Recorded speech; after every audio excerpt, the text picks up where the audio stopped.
Good morning, Year Fives, and I hope you've had a wonderful, wonderful weekend and you managed to get out and get some fresh air for a nice walk or maybe a bike ride in the park. And I hope you enjoy your lessons for this week. We're going to start off with our Monday with our reading. Those of you who've got Reading Eggs accounts, you're welcome to log onto those and do your activities on Reading Eggs. And those of you who are going to be following with me, we're going to be continuing reading our story of Stig of the Dump. Okay, and we're going to be looking at some new vocab today and applying it into sentences. So you can obviously follow with me, read it out aloud as I go, and hope you enjoy the rest of the book. Okay, so here we go. If he's like a dormouse, he thought, and goes to sleep all the winter. He called again, Stig, are you there? There was a rustle in the nest and a mop of black hair poked up out of it. Underneath it was Stig's face, but it was screwed up in a very strange expression. Is he cross? Wondered Barney anxiously. His eyes still screwed up and his mouth shut. Stig took a deep breath. Then he sneezed. It was a sneeze like a cannon going off, and it made the cave echo. You did give me a fright, said Barney. You've got a cold, Stig. No wonder when you live in this damp place. You need a good fire. He looked around the shelter and the cave.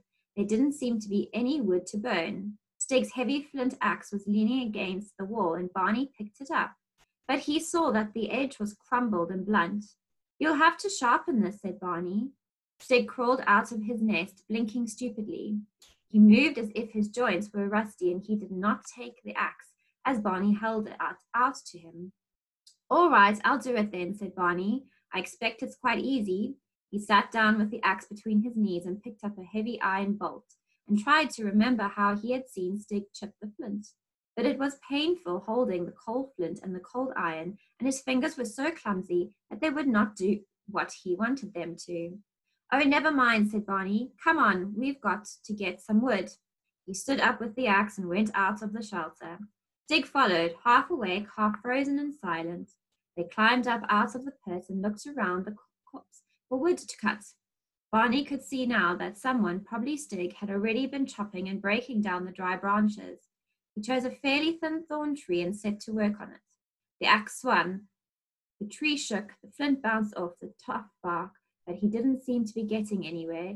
Stig just squatted miserably on a bank with his arms wrapped around his knees. Here you have a go, puffed Barney. It'll warm you up anyhow. My grandfather always says wood warms you twice, once when you cut it and once when you burn it. He handed the axe to Stig, but Stig only looked at it sadly and shook his head. Barney got worried. He really must do something about Stig. Suddenly he had an idea. Wait here, Stig, he said. I won't be long. Barney ran off through the copse and up the field towards the house. He went to the shed at the back and got his grandfather's big steel axe and the long, sharp, cross-cut saw. And what else did he need? Yes, a coil of rope. He slung it over his shoulder and made off again down the field to the copse.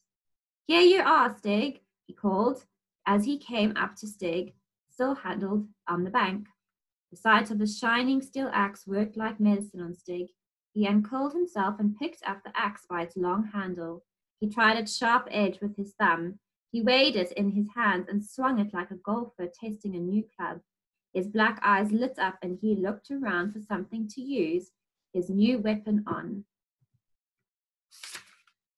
Standing among the saplings of the copse was a tall ash tree with a trunk at least 2 feet thick. Stig marched up to it, swinging the axe. Oh no, cried Barney, you mustn't. Not that one, Stig. There was no stopping Stig. At the first blow, the blade bit deep into the tree. White chips flew as he swung again and again. Barney hopped round him excitedly. Stig, he called, do you think you ought to? Oh, Stig, isn't it too big? Stig, Stig. I didn't know how you were such a chopper. Well done, Stig. Stig, Stig, let me have a go. There was soon a great wedge cut into the side of the tree, but it was still only halfway through. Stig stopped for a rest, and they both looked at the tree. It swayed a little in the light breeze. You know what, Stig, said Barney. It's going to fall and smash the fence if we're not careful. I better tie a rope to it. He slung the coil of rope round him and pulled himself up by the lower branches of the tree. He had climbed most of the trees round about before, but he had never climbed one that was already chopped halfway through. He supposed he should have tied the rope on before they had started cutting. As he climbed higher, he could feel something different about the swaying of this tree. It did not have the springy, exciting sway of a sound tree. It was only swaying a few inches, but at the end of each sway, you had the feeling that it was waiting, not quite sure whether it would sway back again or whether it would just go on and fall. He tied the rope to the trunk as high up as he dared, threw the rope outwards and watched it uncoil up to the ground and scrambled down again himself. Now we ought to saw it on the other side, said Barney. I've seen Grandfather do it. He picked up the big cross-cut saw. Here, you take the other end, he told Stig. Stig looked at the saw doubtfully. He felt its sharp teeth and grunted approval, but he still did not understand what they were going to do with it. Look, said Barney, you hold that end and I hold this end. I pull and then you pull. It's easy once you get started. Stig still looked a bit blank. They scraped away clumsily at the bark of the tree trunk until at last the saw teeth cut a straight groove and settled into it. Stig's eyes widened as the sawdust began to fly and he pumped the handle furiously. Ouch, cried Barney. You're pulling too far. You've made me skin my knuckles. Steady, cried Barney. Must we go so fast? We've got a long way to go yet. Stop, cried Barney. Look, Stig, you're pushing as well as pulling. It makes the saw bend and it makes you tired too. At last they settled down to a steady in out. Snore, snore. The blade sang as it bit deeper into the wood, and the sawdust spurted out each end. Then the whole thing seemed to get sticky, and at last, however hard they struggled, they could not move it either way. Bother, said Barney. Now what? Okay, so we've been looking at some evidence about Stig and what this can tell us about him. So I would like you in your books or on a piece of paper, you're going to think about what we can infer from the evidence that we've been given about Stig. So I'll do the first one with you. So we read about the fact earlier on in the novel that the nettles made raised bumps on Stig that he appears not to notice. Now nettles are the type of plant that if you brush against it, you get all these tiny little bumps and it stings. And some of you might have brushed up against a nettle plant.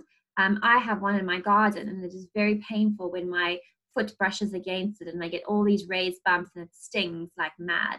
So maybe you've experienced that.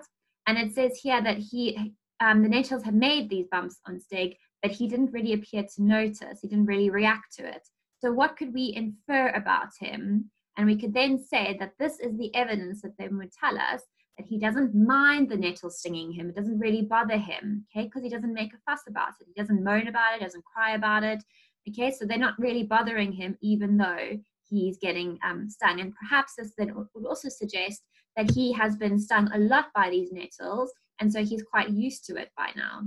So you can pause the video now and have a go at these two bits of evidence that we have read and what this tells us about the character Stig. So the first one says Stig handles the apple and sniffs it. He then takes a bite and appears to enjoy it. What does this evidence tell us about Stig? What can we infer? And then the second question is, when it is time for Barney to leave, Stig gives him a gift. And what can this tell us about Stig receiving a gift, okay, and how he reacted to it? All right, so have a go at those two and what inferences we can make about the character Stig. So pause the video and good luck. Great, let's have a look. So when he has the apple, we can assume that Stig has never eaten an apple before, okay? He sniffs it, he takes a bite of it, he sort of has this expression that he is now enjoying it, which all then could explain the fact that he's never eaten an apple before. So this is the first time that he has eaten an apple.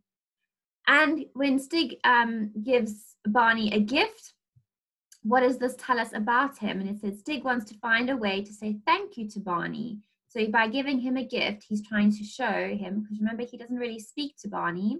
So his way of saying thank you is by giving him a present, which is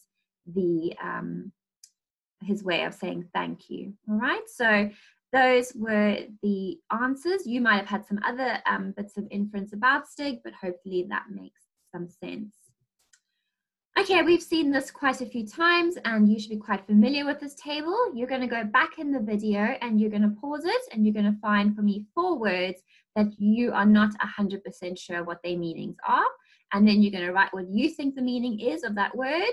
And then you can use your Google to go and look up what they actually mean and choose any 2 of those words and write them in a sentence. Remember, you're welcome to choose more than 4 words. So if there are more than 4 words that you're not too sure about, write them down, have a go at what you think they mean, and then find out the real meaning of them, and then choose any of those 2 words and write them in a sentence. And that is all from me today. So I hope you enjoyed your reading lesson.